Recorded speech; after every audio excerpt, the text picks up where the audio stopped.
Hello, citizens of Hawaii and the United States. This is a formal warning.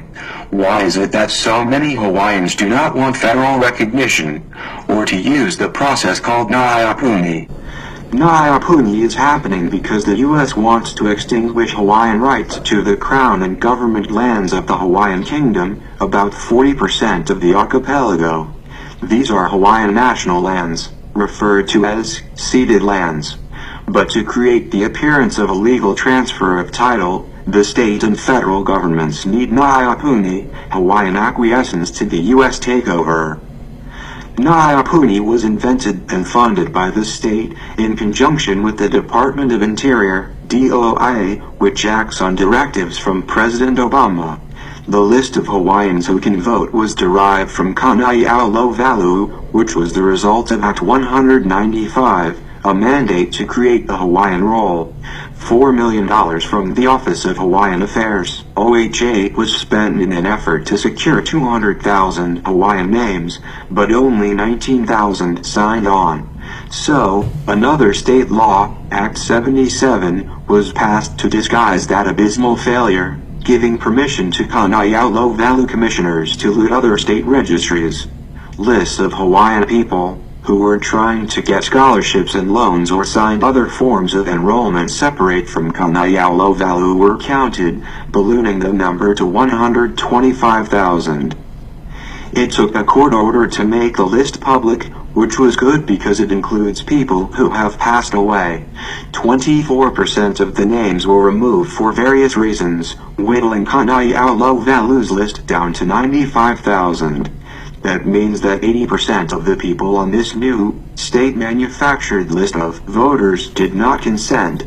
$2.5 million so far has been spent on this fake election, but we're supposed to believe Naiapuni is a grassroots movement for Hawaiian self-determination.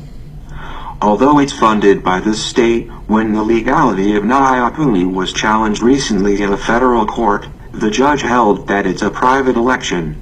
But why push this now, after failed attempts during the past 15 years to pass Naiapuni's predecessor, the Akaka Bill?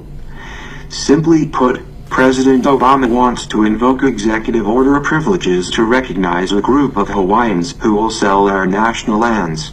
And he's in a hurry because of pending legislation intended to cut the DOI out of the federal recognition process.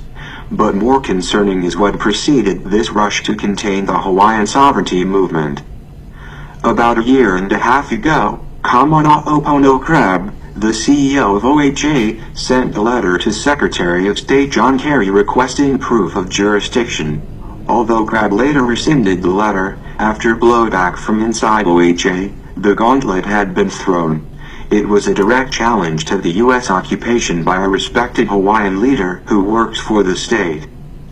All the U.S. has to do is produce a treaty of annexation proving the Hawaiian Kingdom, a nation-state, was legally annexed as opposed to illegally occupied. Rather than show proof of ownership over what we Hawaiians say is our stolen country, the Obama administration chose to hold public hearings about federal recognition. During late June and early July 2014, a series of hearings took place on the major islands. About 99% of those who testified told the DOI that Hawaii is not part of the United States, and Hawaiians are not Native American. Just over a year after those powerful hearings, and a few months after thousands of Hawaiians rallied in defense of Mauna Kea, all of which sparked a tremendous resurgence of Hawaiian political agency, where is our resistance? If Naiapuni manages to maintain even the appearance of legitimacy, President Obama will federalize us. Hawaiians being bamboozled or unable to grasp the deception at hand is one thing. To be complicit, indifferent, or complacent as Hawaiian nationality is about to be lobotomized is like us colonizing ourselves. Article written by Ankeala Kelly and is the award-winning filmmaker of Noho Hedva, The Wrongful Occupation of Hawaii, and journalist whose work has appeared in The Nation and India Country Today, and on the Pacifica Network and Al Jazeera. She is currently working on a film about the struggle to protect Mauna Kea entitled, Why the Mountain? Now just to show how corrupt all of this is, back in 2010 former U.S. Congressman Neil Abercrombie, prior to becoming governor of Hawaii, mockingly and disgustingly tells how he really feels about the Hawaiians and what it is all about, and shockingly listen to the disdain the U.S. Congress has for the Hawaiians. Well, you know, we've talked a lot here on Free Hawaii TV about the illegal U.S. occupation of Hawaii. We've told you how Hawaii, being the 50th state, is a big fat fake. Yet the U.S. talks as if it's all very real, something they didn't steal. Well, every now and then, someone from the U.S. slips up and speaks the truth and admits what it's really all about. Former U.S. Congressman Neil Abercrombie did just that in June of last year, while testifying before the U.S. House of Representatives Committee on Resources. In the video you're about to see, he admits why Hawaii was taken over by the U.S., that it's not according to the U.S. Constitution at all, why the U.S. and its agent, the fake state of Hawaii, want to get their hands on the ceded or stolen lands, and most alarmingly, how he and the U.S. really view Native Hawaiians and the plans to take their lands. So here now is former U.S. Congressman Neil Abercrombie testifying what the takeover of Hawaii was really all about.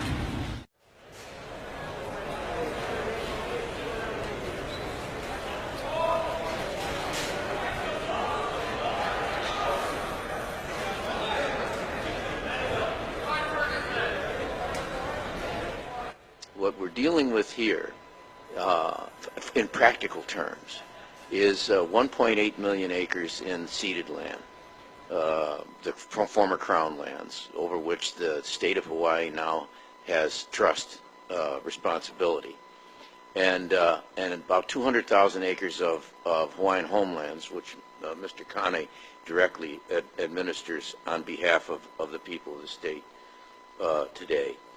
And the reason that you get these questions now, in all honesty, Doc and everybody else, is that when the 1.8 million acres were seen as essentially worthless, which is the reason that these particular lands, because you could have said at the time that the entire state was Crown lands because it was a kingdom. When we put Western ideas of property and ownership into the equation, well, then it became somebody's land. They owned it. And so the 1.8 million acres essentially were seen as something that the merchant bankers didn't need. So the 1.8 million acres wasn't seen as worth anything. The 200,000 acres that Mr. Kane administers right now, again, were seen as, well, we'll just give that to the Hawaiians. Nobody wants it. There's no water. There's no infrastructure. There's no anything. It's not useful to anybody who wants to make money out of it. So we'll give that to the Native Hawaiians. Now, come to 2010. How would you like to have, Doc, 1.8 million acres of land in Hawaii today?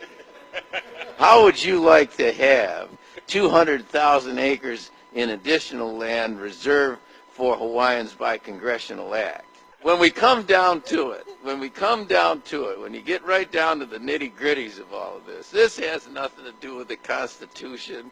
This has nothing to do with race. This has to do with assets, land and money. And when that 1.8 million acres wasn't yielding any money, when that 200,000 acres was out there and it didn't have any value to them, let me tell you, now you got 2 million acres of land in Hawaii. You got hundreds of millions of dollars in funds that are under the care of the Office of Hawaiian Affairs right now, which will go to this new entity, and you've got an income stream in the tens of millions of dollars coming from the lease arrangements on either the ceded lands or the Hawaiian homelands, so that you can build houses, you can put infrastructure in. Now, everybody's interested that they're not discriminated against. And what they mean is how can they get in on owning, controlling, maneuvering, and manipulating that 2 million acres of land, the hundreds of millions of dollars, and the tens of millions of dollars of income stream. I rest my case.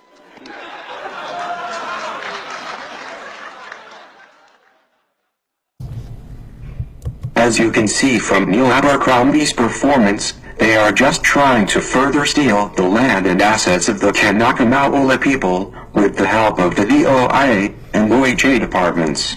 It is time to step up and help right or wrong. Please go to www.hawaii.com and submit a testimony. It takes less than a minute to fill out, and feel free to share this and help out. Thank you.